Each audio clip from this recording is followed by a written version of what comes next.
been on the island now for a few weeks. We were here before the storm happened and responding to other areas in the region. And since the storm hit Puerto Rico, there's been extensive damage within San Juan. There's been a lot of down power lines, blocked roads. There's power and fuel have been cut off in the country. There's very limited fuel supply.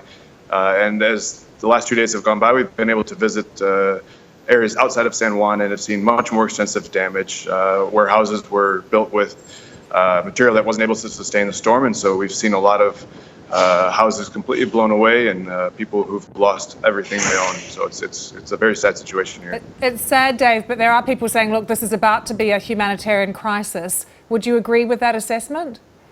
I think it has the potential to be, yeah. You have thousands of people that have not even been contacted yet. There's a whole central region of Puerto Rico that has no access to it yet. And so what we've been hearing, though, is there's thousands of people who have not been reached with food and water. And so I know government services are trying to get in there. We are trying to get into that area as well. And I think that when you have a situation where there's no power and, like I said, limited fuel and access to food, there is definitely potential for a humanitarian disaster. And how are people feeling, Dave? I mean, I wonder if they feel like the world might have forgotten about them, and particularly mainland US.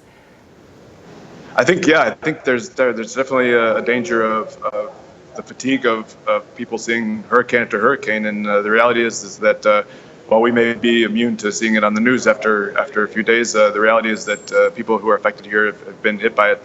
It will be affected for months, and so Samaritan's Purse is being very intentional about getting out there and reaching the most vulnerable very quickly, and knowing that we will be here for as long as we need to be, providing aid to those who need it the most. What would you say is the one thing that is needed most right now? I would say that we're focusing primarily on getting shelter material and emergency distribution, like NFIs, like we're talking hygiene kits and